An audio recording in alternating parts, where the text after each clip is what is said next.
A good way of thinking about this is the survival of the fittest clone. There could be a portion of a cancer that is naturally has some resistance or ability to survive a particular drug. And that over time, as the other cells around it are dying off, that particular clone is able to replicate and continue to survive in the face of that drug therapy and eventually can kind of take over as being the fittest clone. And at that point, we're often seeing disease progression. You're listening to the ONS podcast, where ONS Voices Talk Cancer, a resource from the Oncology Nursing Society. Through conversations with subject matter experts, we examine the important issues in oncology nursing, from new treatments to patient-centered research to advancements in clinical practice. Join us as we hear from nurses in all facets of oncology care, from bench to bedside and everywhere in between. Hello and welcome to the ONS podcast. I'm your host, Jaime Weimer, Manager of Oncology Nursing Practice at ONS. And today we're talking with Danielle Roman, Manager of Clinical Pharmacy Services at the Allegheny Health Network Cancer Institute in Pittsburgh, Pennsylvania, about resistance pathways. This episode is part of a series about anti-cancer drug classes, which we'll include a link to in the episode notes. As a reminder, this episode provides free NCPD contact hours. To receive credit, please review the episode notes for any guest disclosures before listening. Following the episode, complete the evaluation we have linked in the episode notes. Welcome back. Thanks so much for joining us again today, Danielle. I'm happy to be here, Jaime. Thank you. So today we're going to discuss resistance pathways. To start things off, can you provide maybe just an overview of what resistance pathways are and how we came to know them and how they sort of work in the treatment of cancer? Cancers consist of many unique cells, and we know that they're not all the same. Cancer cells can mutate or change over time. So a drug that is being used to treat a cancer might be able to kill most of the tumor cells, but potentially because of these differences, there may be some cells remaining in the tumor or the cancer that are naturally resistant or can develop resistance to treatments over time. While initially those cells may be few and far between, over time, they can proliferate, and because they're surviving longer, in general, that cancer can then become resistant as a whole to a treatment. So as we look at drug resistance, this is just the concept that cancer cells are no longer able to respond to a cancer treatment. And the downstream of this is that we could end up with progression of the disease and need to look at alternative therapies, which may be beneficial for the patient. This is unfortunately a very common phenomenon, and drug resistance is a major cause of treatment failure and poor patient outcomes with treatments. Unfortunately, this is an issue we see that increases over time on treatment. So can you talk to me a little bit about the difference between an intrinsic and an acquired drug resistance and how this might affect an individual with cancer who's trying to receive treatment for that cancer? We know that there are two major categories of drug resistance, and this is really based on the timeline of patients developing this resistance. One is the intrinsic. We can also think about this as being primary resistance. So cells are resistant to a treatment from the very start of that treatment. So we know that a therapy may be unlikely to have any effect at all. The other major category is acquired resistance, and this is the more common scenario. This is where cells may initially be responsive, but we can see resistance develop over time on treatment. So there was initially a response, but at some point the cancer has stopped responding to treatment. In terms of primary resistance, we can think about things like KRAS mutation in colorectal cancer, where we know that the EGFR inhibitor class is not likely to work in a cancer that is exhibiting something like a KRAS variant. An example of an acquired area of drug resistance is an ESR1 variant in breast cancer. So this is a mutation that oftentimes develops while a patient is receiving an aromatase inhibitor.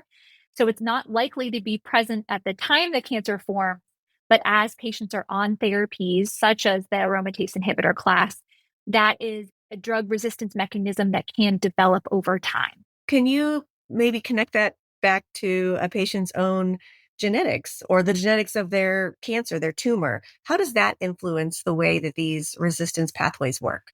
Genetics play a really big role in drug resistance. We know that drug resistance can be due to different things. So it could be epigenetics, it could be the tumor microenvironment factors, but genetics often play a very big role in resistance pathways. It's generally considered to be a critical contributor to resistance, particularly in the way of acquired mutations to drug targets or maybe amplifications of certain oncogenes that can lead cancers to have progression. So I'll just mention a well-known genetic alteration is the BRCA1/2 mutation or BRCA1/2 variant that helps to make the cancer more efficient at fixing DNA damage. So we're trying to get DNA damage with chemotherapy, and this particular variant helps at fixing that damage to allow the cancer to progress. So that is one genetic variant that we see that plays a big role in a number of different cancers. Why is it that drug resistance issues typically become more likely, or we see them appear, the longer an individual is on a specific kind of treatment? A good way of thinking about this is sort of survival of the fittest.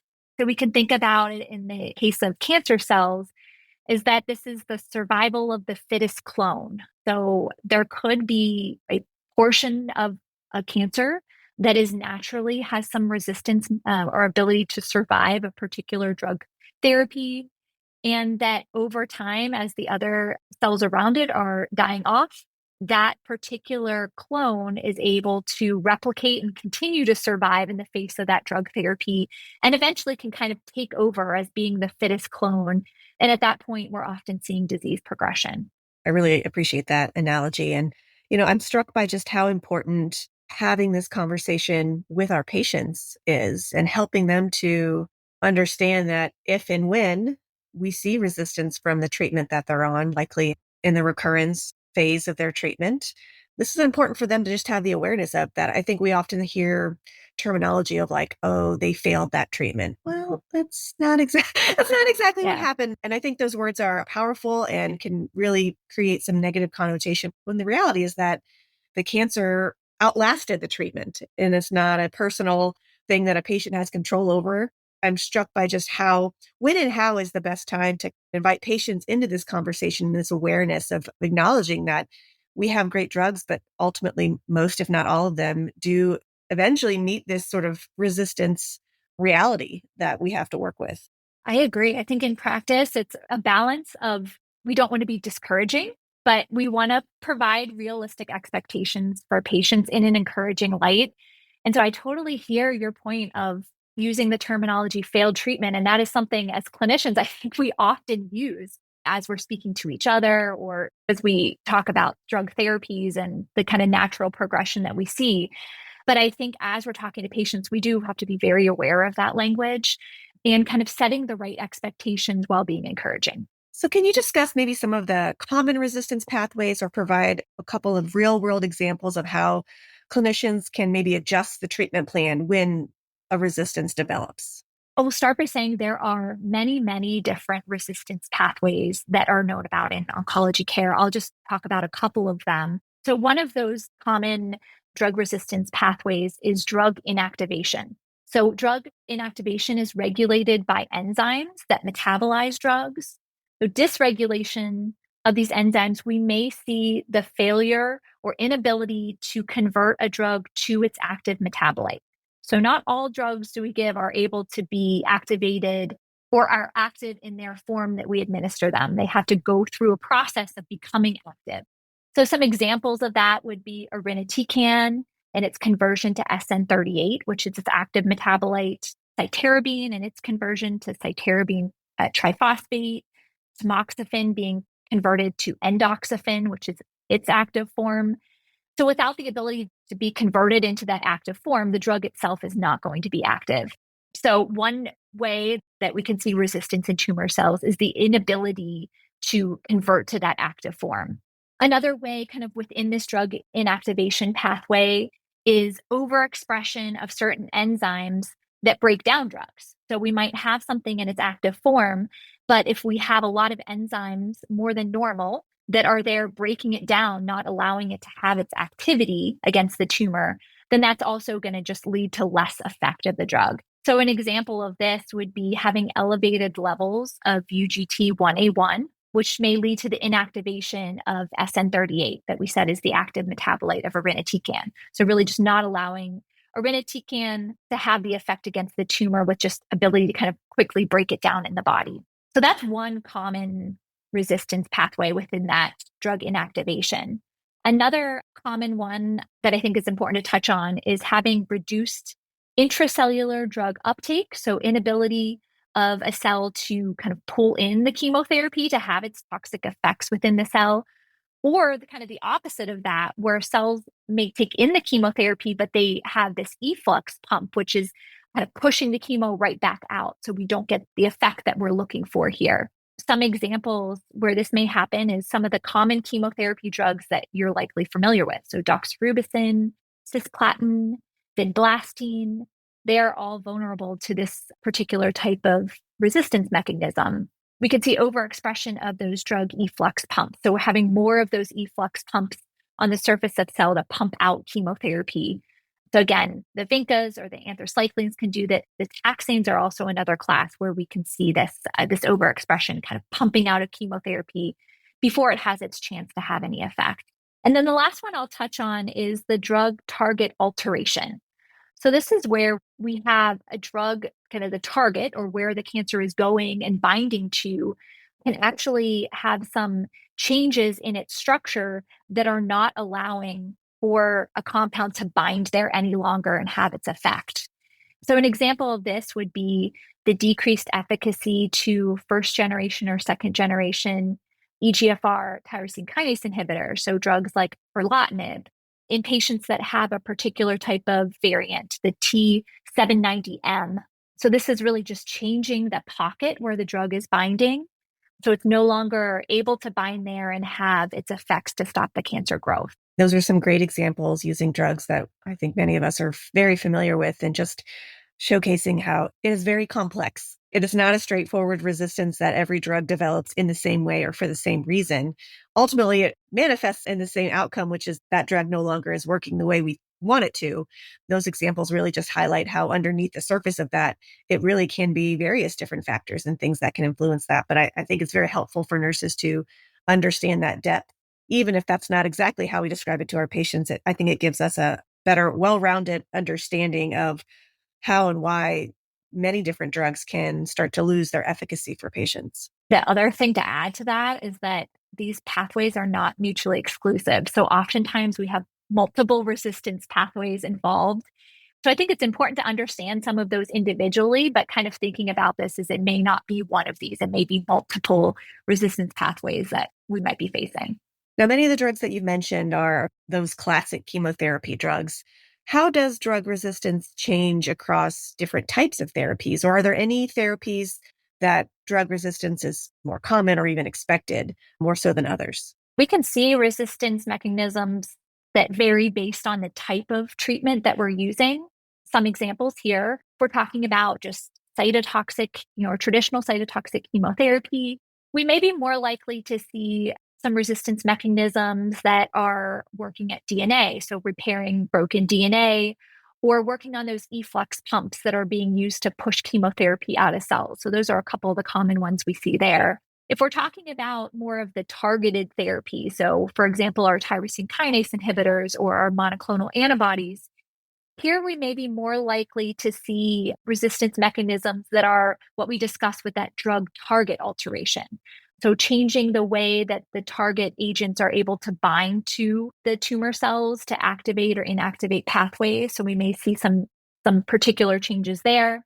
And then just a mention with immunotherapy that we're certainly using a lot more in cancer, that one resistance mechanism that we can see here is that cancer cells may become less recognizable to the immune system. So we can have the cancer cells kind of develop the ability to hide those target antigens that the immunotherapy is looking for. So these are some of the ways that we see some differences here. And I would say that in general, one thing that we can think about with resistance mechanisms is that we're more likely to see resistance develop when we're targeting a single specific pathway in cancer. So we allow the cancer cells to mutate and multiply quickly when we're kind of just targeting a very specific pathway. So one way to overcome this and to help to decrease the resistance from developing is using combination therapy. So drugs that are targeting different pathways at once, or potentially using combinations with things like chemotherapy in addition to immunotherapy. So in this way, as we're getting these different targets, we can hopefully decrease the mechanism of resistance that may be developing. Can you talk a little bit about multi-drug resistance and what are some of the ways that that can be overcome? Multi-drug resistance, or MDR, is a very challenging area within oncology. So it is unfortunately a very frequent problem that we can see with treatment for our patients. And it's amplification of a gene that's known as MDR1, or multi-drug resistance. Another name for this is P-glycoprotein. You've probably heard. So this is really a large transmembrane protein. So it's sitting within the cell between the intracellular and extracellular areas of the cell.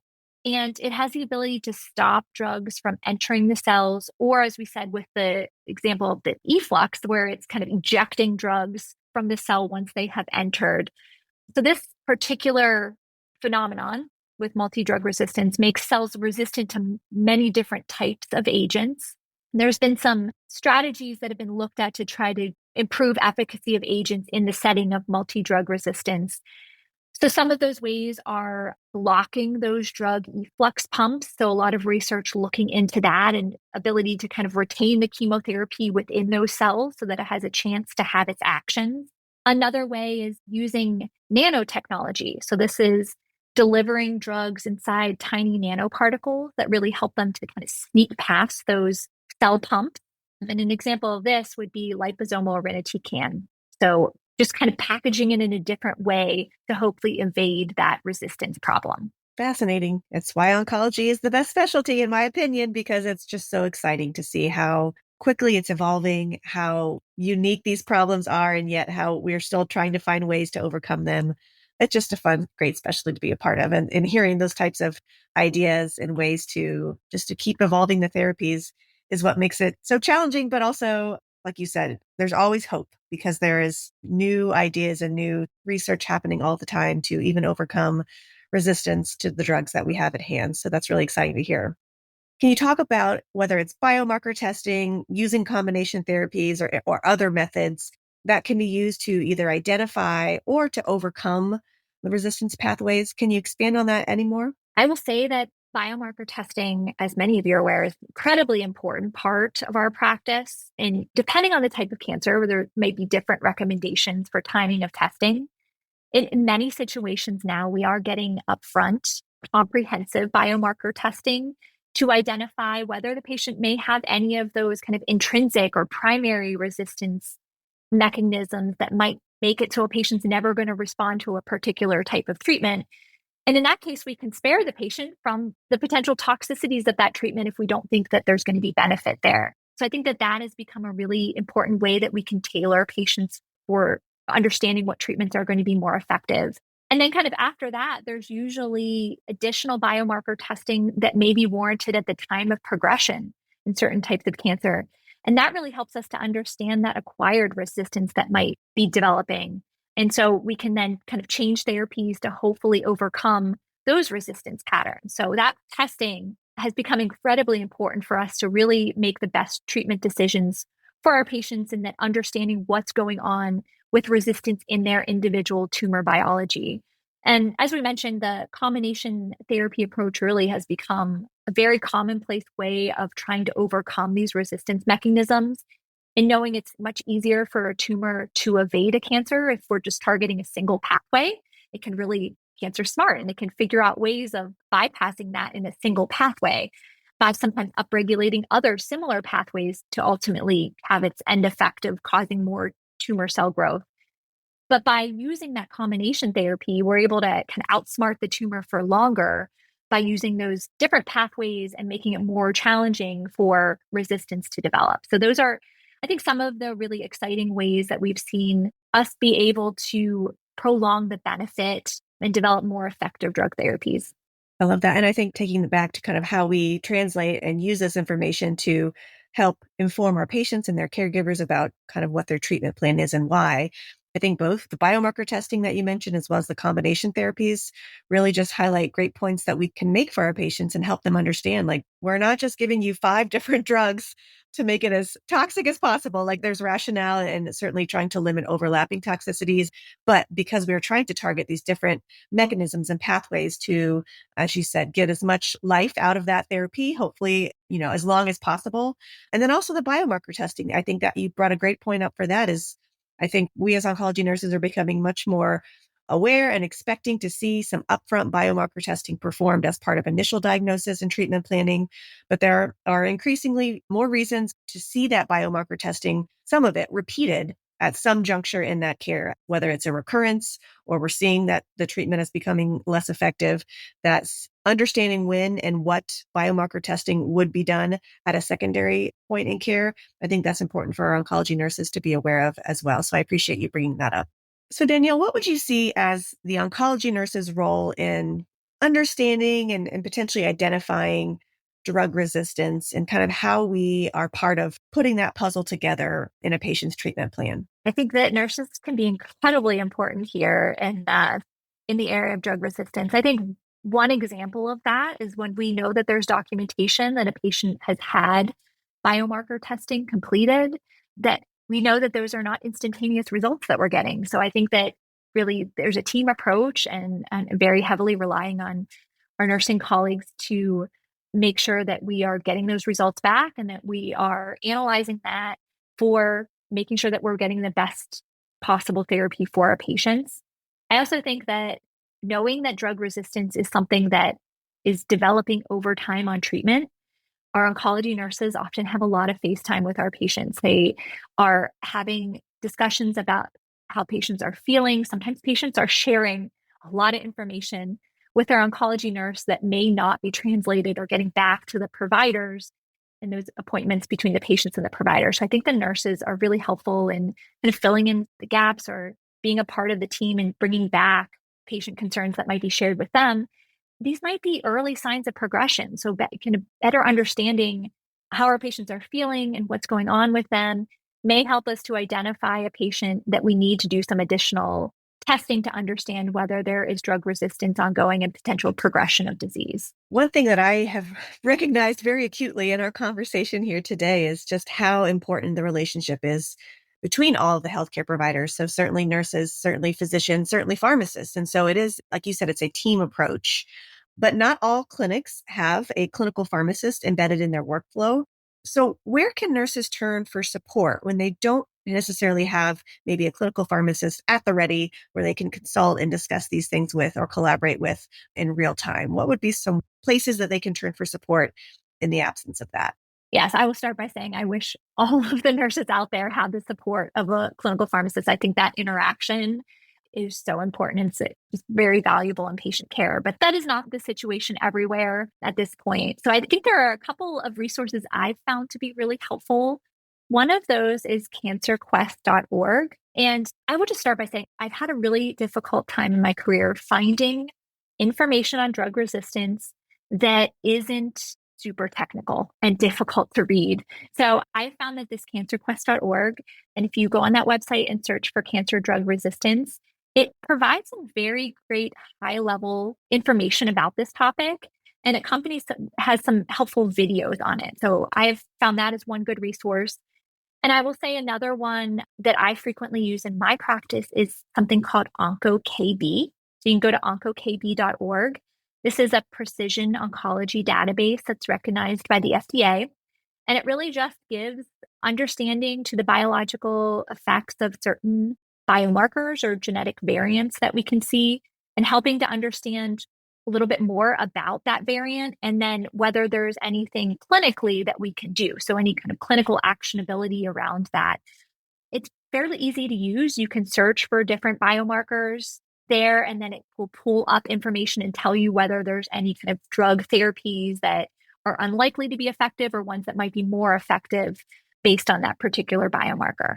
Outstanding. Well, Danielle, thank you for joining us again today on the podcast and talking through what is sort of a challenging, somewhat confusing concept, but also something that's very important and very real to our patients that we care for. So I really appreciate helping to break it down and share some of the resources that you use.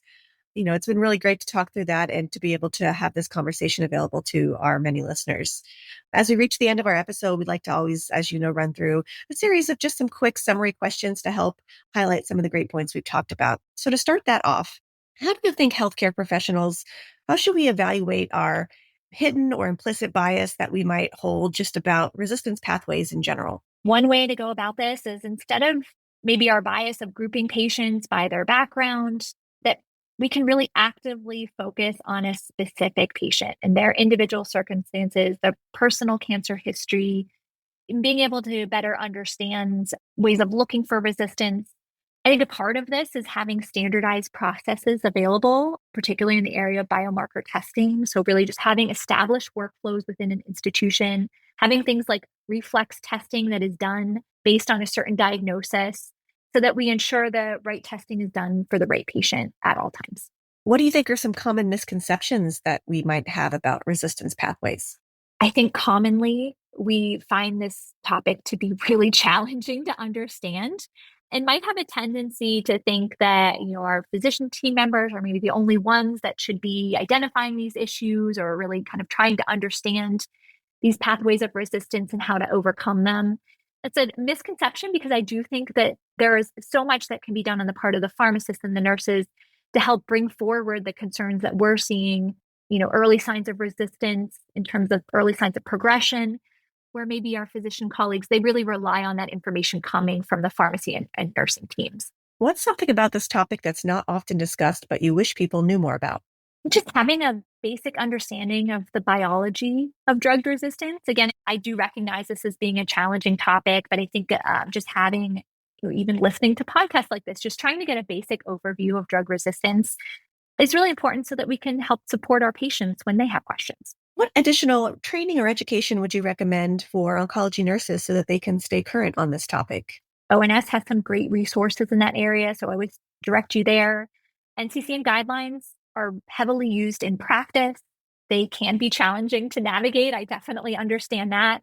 But I think one tip and how I use them in this setting is if that I'm searching, within a disease state for a certain type of biomarker and understanding more about treatments for that biomarker, just using the find function within that PDF document to search for a very specific term can help to really narrow in guidelines that are pretty extensive to look at. I think another area to mention here is there is an oncology resource known as Research to Practice that tends to have a lot of information specific for our physician colleagues, but they also have some information out there in podcasts and different virtual resources that are specific to oncology nurses. So I think that's another area to direct people looking for some specific information with this. And then finally, are there any additional resources that you would recommend maybe for patients or other healthcare professionals who just kind of want to learn more? Yeah, I think really in terms of the patient-specific education here, from my standpoint, it's very few and far between. But I will mention that ONS has some articles here about how to talk to your patients about drug resistance. So one in particular that I have utilized, it's known as Help Your Patients Understand Biomarker Resistance Testing. I think this is a great article to help us just gain some pointers on how to address this at the patient level. Wonderful. Well, we'll be sure to link many of those resources that you mentioned in our episode notes for today.